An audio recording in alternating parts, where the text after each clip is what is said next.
Hello, everyone. A very good afternoon to you. Yesterday evening, when our Honorable Prime Minister came on TV and he announced of this 21 days lockdown, I was really happy. And it was a very, very bold, wise, and mature decision. And I sincerely hope that all of y'all agree with this decision. Now, if there is someone who is watching me, and if you don't agree, you better think twice, or you better think 10 times about your way of thinking towards life. Let me give you some facts. I was just watching news, as all of us are watching news. In France, as of now, most of the hospitals, there are no more beds. They're shifting the patients somewhere else. There are no beds in the hospitals because of the number of patients suffering from coronavirus. Number two, Spain. I believe Spain, they detected the first coronavirus person who was infected with coronavirus in January 2020. But it took them so much time to take a decision of implementing this complete lockdown in March. They did it in March, a complete lockdown in Spain. And between Jan and March, hundreds of people got infected with this coronavirus. And in fact, one of the countries, I don't know which one, where the latest news is that five doctors they have expired due to this coronavirus. Why go far? I mean, please understand the frontline people who are fighting it out. I was really, what to say. I was quite broken yesterday when I saw on TV in one of the channels that one of the doctors of AIMS, he came on TV. I mean on the camera, and he actually broke down, and he was saying that it's been 15 days he's not gone home. He's got a small infant baby, and he's not seen them. And he broke down, and on camera he's requesting all the general public to please stay at home, to please stay at home. So I believe that our honorable prime minister took this great, awesome, bold decision, and he did not take much time to take this decision. And because he's taken this decision, many lives will get saved. I want you to understand, this virus spreads like anything. So please see, listen, guys. There are three ways of learning. Three ways. This I tell to everyone. Learn when a wise, matured person is guiding you. That's one way of learning. The second way of learning is learning from other people's mistakes. Example, he did that mistake, she did that mistake, and she's suffering so much or he's suffering so much. I'm not going to make the same mistake. And the third way of learning is life will only teach you. And please get this from me, life teaches you or teaches me or teaches us in a very hard and harsh way. It is almost like a fish without water. So I humbly request everyone to learn from the first two ways. Don't allow life to teach you. So please stay at home and enjoy your time with your family, etc. So that's number one. And don't think that I'm speaking or I'm preaching or lecturing you, and maybe I have enough bank balance and I can manage this month, next month. No, I don't have. I really don't have. And I think I told this to you last video also, in my last video, that I have no idea next month when April sets in, how am I going to pay my rent, how am I going to buy rations, how am I going to take care of my bills, my mobile bills, and I don't know. I don't know. I really don't know. I don't have even 1 rupee of savings. No FDs, no nothing. There's not even 1 rupee in the bank as savings. In fact, next week I have to buy an injection for my mother, which is going to cost around 3,000. I don't have that money. But I'm moving in faith and I know God will provide, God will take care. And I'm absolutely cool, absolutely calm, and I'm okay. Please understand one thing. What is faith? I'll just give me a second. In the Bible, Hebrews, the chapter of Hebrews 11:1, chapter 11 verse 1 says, now faith is being sure of what we hope for and certain of what we do not see. I cannot see next month how my house is going to run, how am I going to pay the bills, but I know it's going to be done. I know God will provide. You know something, I'll give you another profound statement.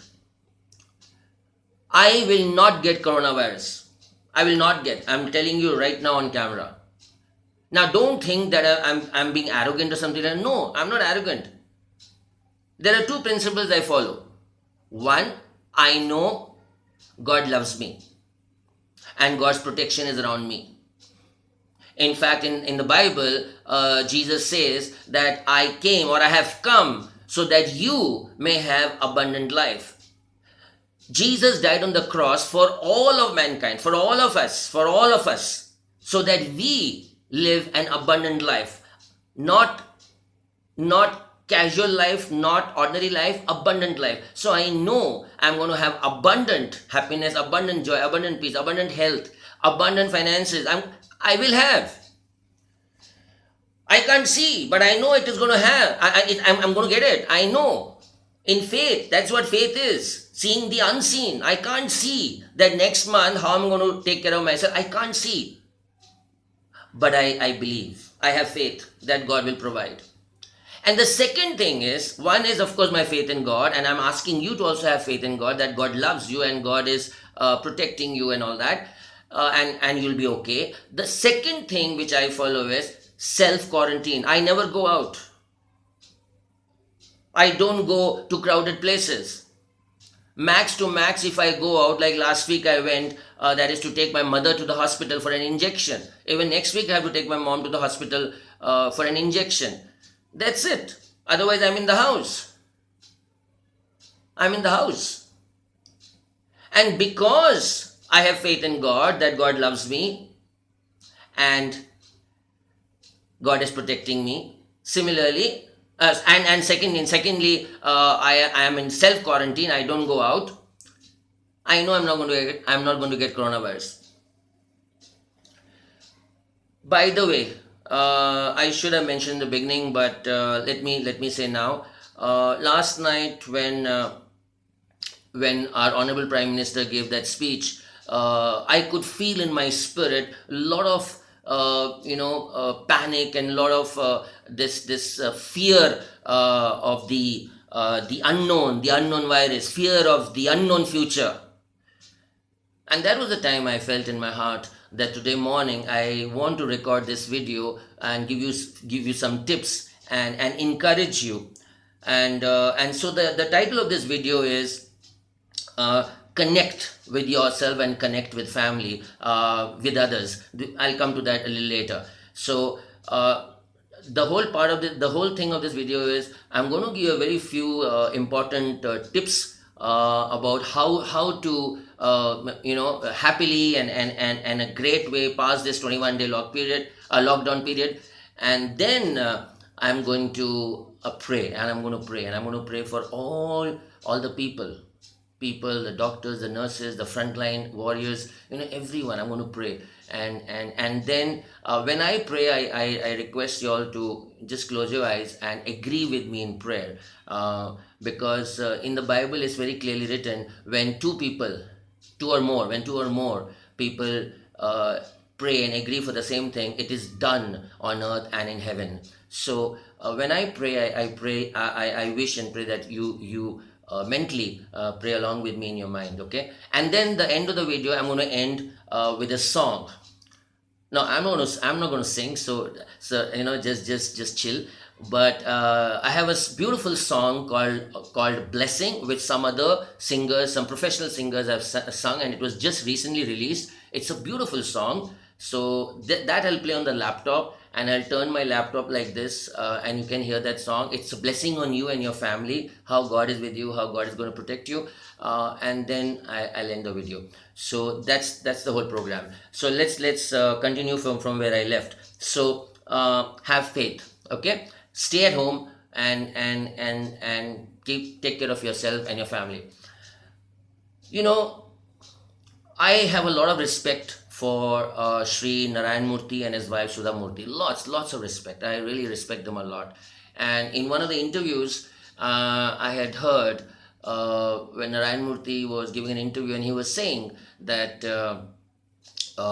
when he and his team were trying to build Infosys, and let's say they are sitting in a classroom and someone is coming to take a lecture or something, they used to sit humbly and listen to the guy or the lady, whoever is teaching or guiding.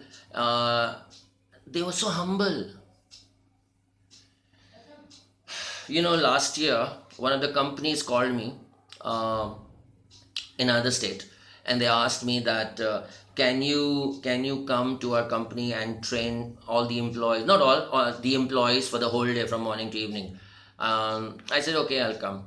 And so but I went, but I didn't know that who the employees are going to be, whether it's the juniors, whether it's the freshers, whether it's middle management, senior management. I had no idea.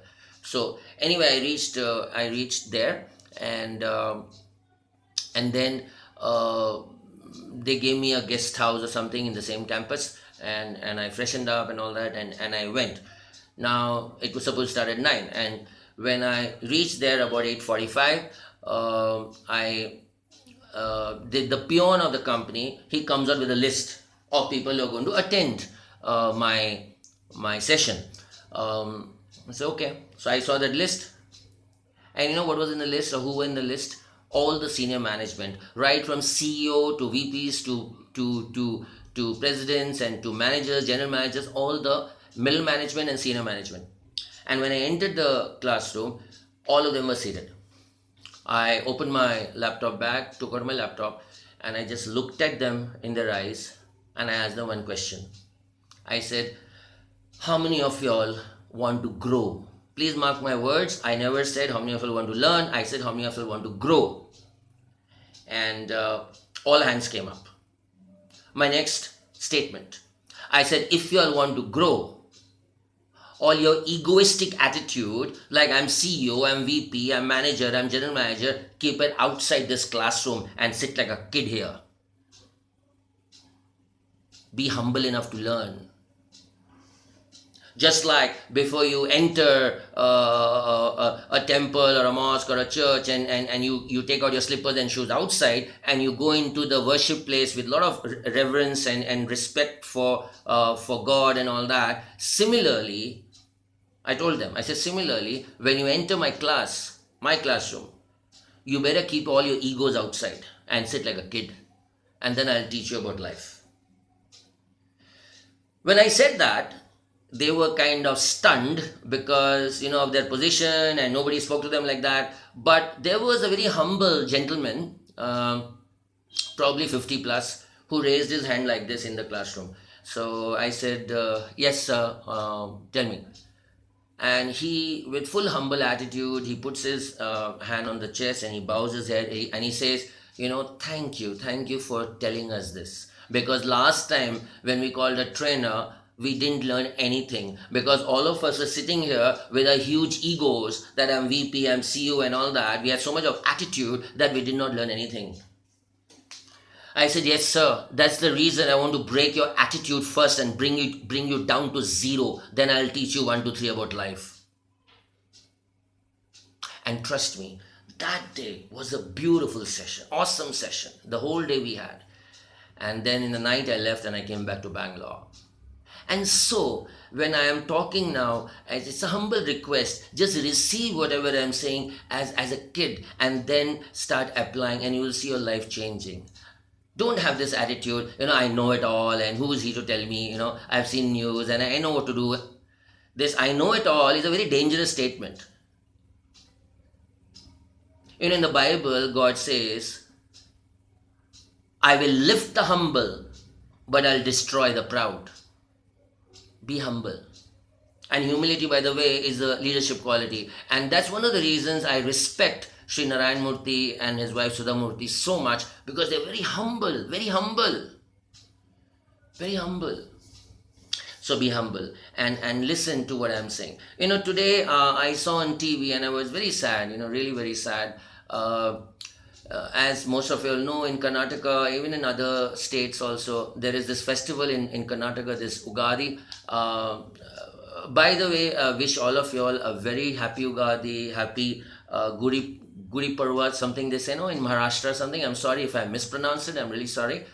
So wish you a very happy festival all around India, those who are celebrating. Enjoy yourself. But there is a very serious point which I was going to say. So today morning when I opened the news channel, I was really very sad and shocked that so many people in Bangalore, because of this Ugadi festival, they were in KR market fetching stuff to celebrate. And the police had to, at some point I believe, they had to do some lathi charge and things like that. Come on. Please understand what we are dealing with out here.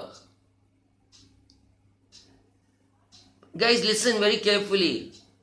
And I'm going to give you a very serious statement right now. If I live today, if I live this year, then I can celebrate my festival next year also. Are you understanding what we are dealing with? Come on. Yesterday one of the students messaged me, very simple message on WhatsApp. What is being practical? People say be practical, be practical. What is this practical? Very nice question. And I always encourage students to ask questions. And I encourage teachers also to tell students to ask questions, because the more questions you ask and the more reply and the knowledge you get, you grow, you mature. And so this girl asked me, what is the meaning of being practical? People say be practical. And then I gave her a time. I said, call me at this time, I'll tell you. And then she called me on the phone and I gave her some examples. What's the difference between being practical and being emotional? And one of the things all of us know, that we Indians, we are actually very emotional, emotional and very social and all that. Not just Indians, I think the whole, this Asian continent and all the Asians, we're very, very emotional. But certain things in life, we cannot take emotional decisions. We need to be practical. For example, now I know for sure there are many people in Bangalore or Karnataka, even though they know it's Ugadi and it's their festival, they have not gone out. Because they don't want to endanger themselves and their family members and others. And that's a wise decision, and that's being practical. That they want to stay safe. They want this 21-day lockdown period just pass through and things getting back to normal and all that. And then next year they can again they can celebrate Ugadi and people can celebrate Christmas and Diwali and all that. Festival will keep on coming. That's why one of the statements or one of the points of our Honorable Prime Minister Shri Narendra Modi, when he said is, I have to live first. First I have to live. Then there is hope and then other things will come.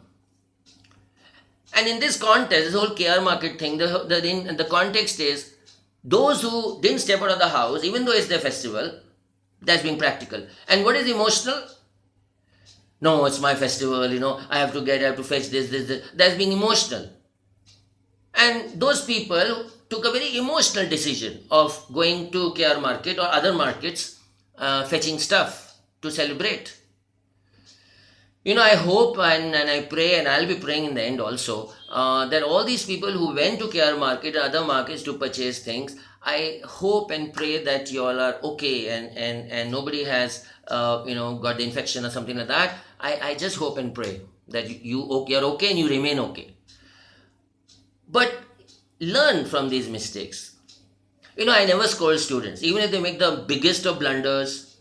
Even people, my counselees, okay, when they come to me for guidance, they share everything with me. I never scold them. I never say why you did it, why you didn't. I mean, why you did. I never scold. And that's one of the reasons students get very close to me, because they know I will never scold them, but I will correct them. And I will correct them with a fatherly affection and guide them in the right way. Why I don't scold is because we are human beings here. We can make mistakes. I can make mistakes. I made lots of mistakes. Probably you made lots of mistakes. So our children also make mistakes. My thing with the students is, fine, you made a mistake now, it's okay. Forgive yourself. Ask forgiveness from God. Don't make the same mistake again. And now take a U-turn and start living a good life and a proper life, and don't repeat the same mistake. But yeah, you can make new mistake. That's okay. It's not about making mistake is not the issue. Issue is learning from that mistake and then not making the same mistake. That is maturity. So, I'll give another example. This whole KR Market thing, one of the examples just came into my mind when I was thinking what all to speak. A few years back, there was a drug addict, and the family approached me for counseling, and I admitted him in a rehab center, and the treatment was for 1 year. After 3 months, some festival was coming, and the mother, almost pleaded me that no, festival is there, I want to discharge my son from the rehab. I said, Ma, you're not understanding. You have no idea what this drug addiction is. If you discharge him now for the festival, he's going to go back into drugs. But they didn't listen. No, full emotional decision. No, I want my son back.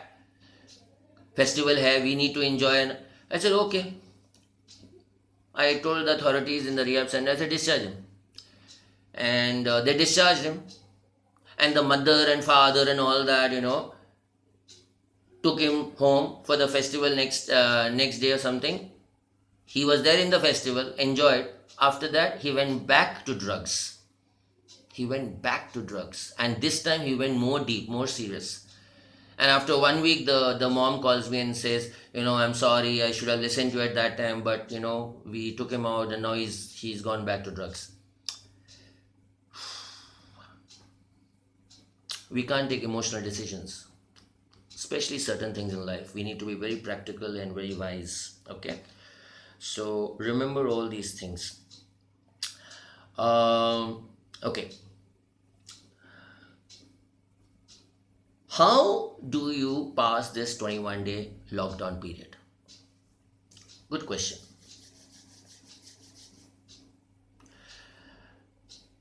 Connect with yourself. Connect with others, that is your family members. Beautiful opportunity. Beautiful. Let me tell you about myself. In my house, it's only mom and me. It's just my mother and me. Okay, that's it. Only two of us. And my uncle is also in Bangalore, and he stays about probably 2 kilometers from my house.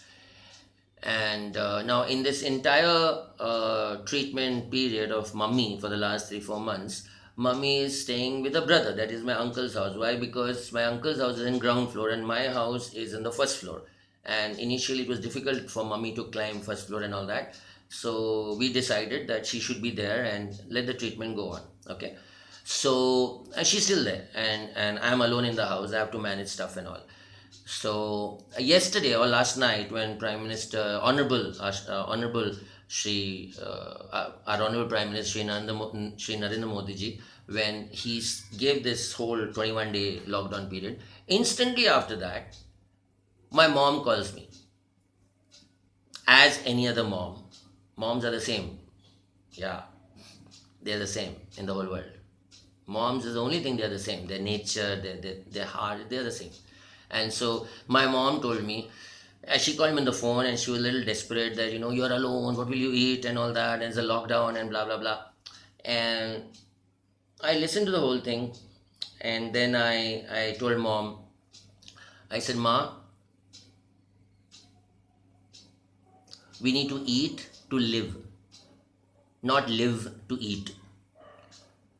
I said, I'll manage, don't worry. Probably I'll manage with Maggie's, or maybe I'll call you. You teach me on the phone how to make dal, how to make rice. The cooker is there, I'll make.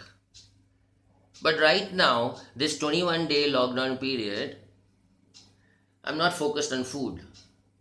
I'm really focused in my relationship with God. And so I told Ma, I said, this 21 days, I'm going to get more close to God.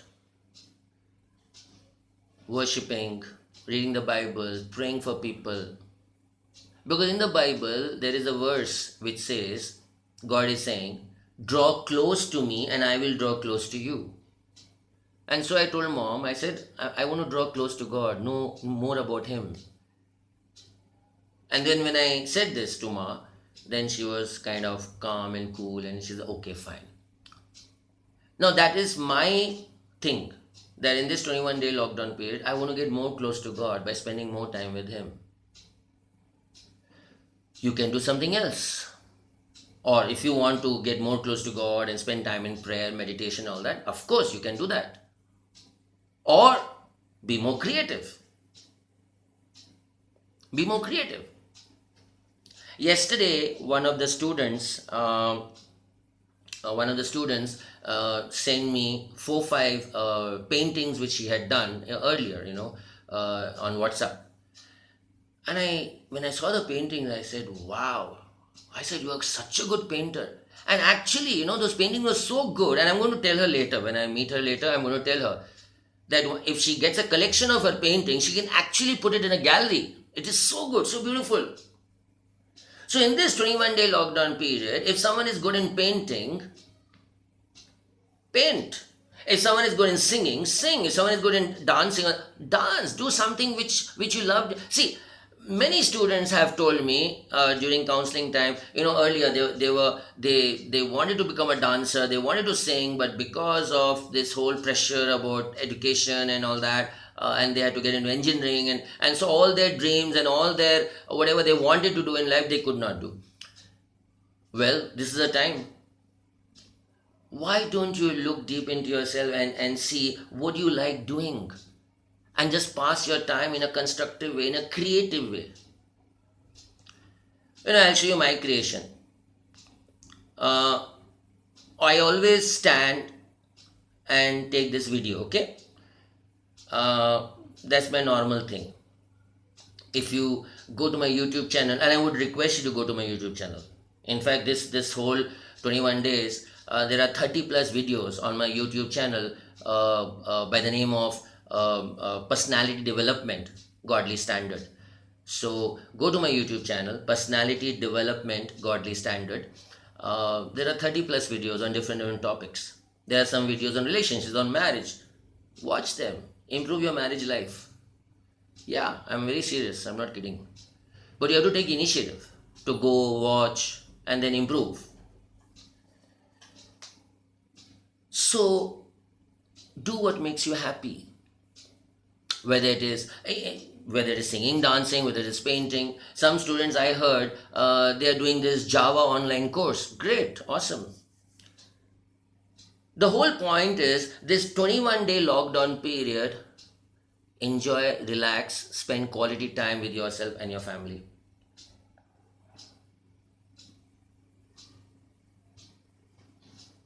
Work on yourself. Work on yourself. In fact, in my last video, I had said this. That make a list of your weaknesses and strengths and weaknesses. Whatever strengths you have, great. And whatever weakness you have, change that weakness into strength. Maybe your weakness may be lazy. Maybe your weakness may be you get angry very fast, or some other whatever. Everybody has weaknesses and strengths. So pinpoint that whatever your weakness is, and turn into strength. Okay, I'm sorry. I was speaking something, then I took off somewhere else. In between, remember I said that I'm going to tell you about my creativity. So I was telling you that usually I stand and I take my video, because I have to take it through camera phone. Don't think there is someone here shooting with a video camera. Nothing, nothing. I'm all alone, and I do it all myself. And there's no one to even hold my phone. So I will adjust my phone in the Chippendale, and I do it. But today, because I wanted to pray, and I feel more comfortable sitting like this and talking sometimes. So I thought, let me do a different thing. And so I want to sit on the sofa and talk and pray. But how do I do that? So I'm going to show you what I have done, just to talk a little bit about creativity. So I'm going to just take my phone, and just show you. If you notice carefully, I have put this chair in front, and there are these three very thick Bibles. And what I'm doing is, I'm keeping my phone on top of this Bible, so that there is a eye level contact, and I can speak. See, this is creativity. By the way, by the way, by the way, by the way, don't think that there are three Bibles, so such thick Bibles, so I know in and out of the Bible. No, no, no, no, no, no, no. In fact, many kids will be knowing the Bible more than me. It's not about how much you know the Bible, it's about what you practice. So whatever little I know about the Bible, I try to live it. I try to practice. And I'm still a learner. I'm still learning. God is still speaking, showing me, revealing a lot of stuff. And I'm learning, and I'm learning, and I'm growing. So this is creativity. This is creativity.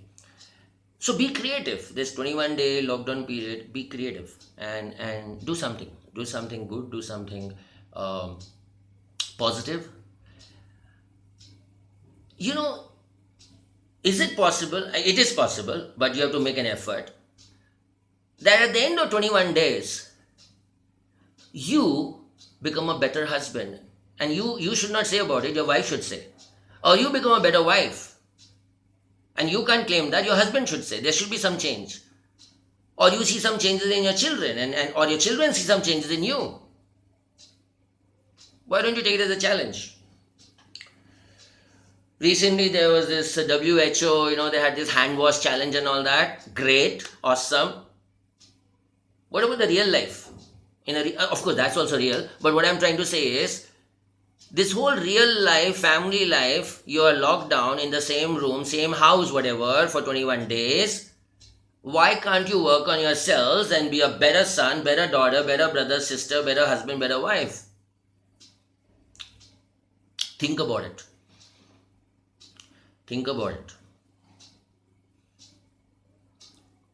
If I talk about your children, do you really think you know your children? Yeah, you know their names. You know which class they go to.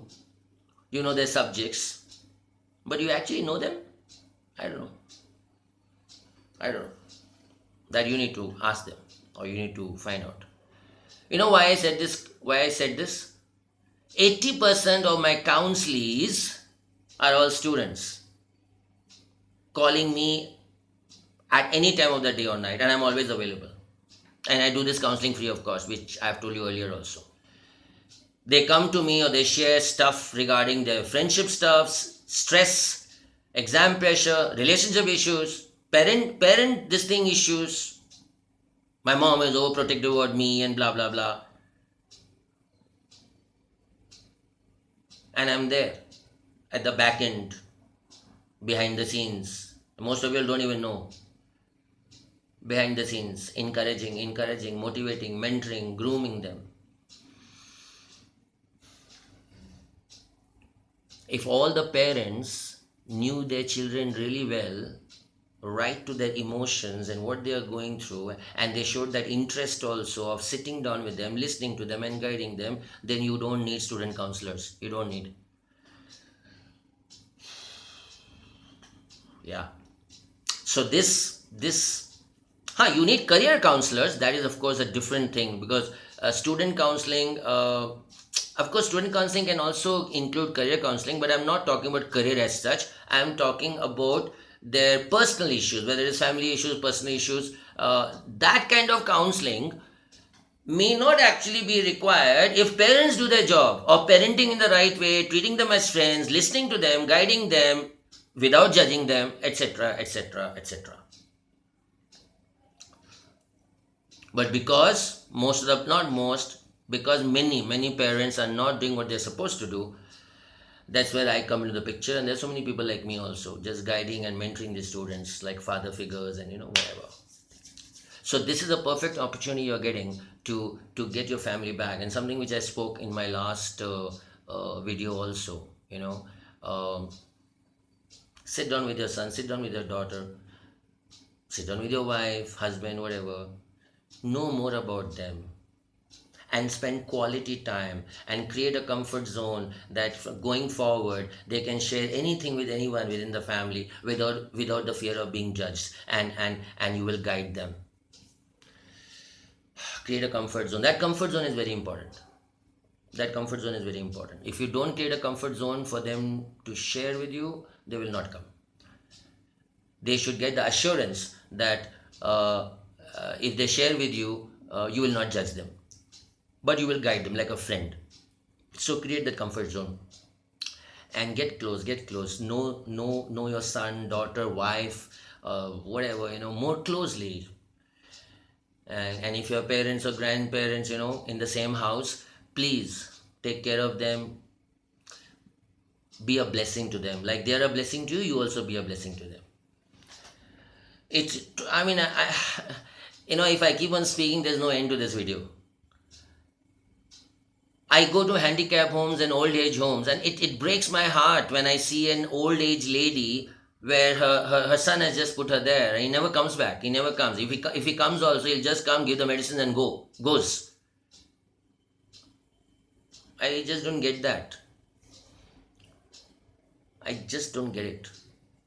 Why can't that son or whatever keep his old mother or old father in the house and take care and do all the seva he can do? Trust me, when you do seva to the elderly, you have no idea what kind of blessing you will get. God will open the heavens to bless you. So these are some principles I want to speak, and yeah. I'm just seeing if any other point is left or not. Then I'll get into prayer, and then I'll make you listen to the song, and we'll wind up. Okay.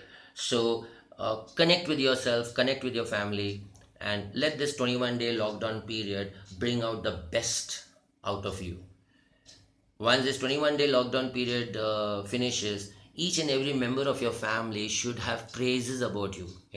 Wow, dad, you've changed so much. Wow, mom, you've changed so much. Wow, son or daughter, you changed so much. And each of you, complimenting each other. That will be the best thing. The best thing. The best thing. Okay? Work on it and think about it. Just think about it, what I'm saying. And do it. Okay. So let's go into a time of prayer. So I would request all of you to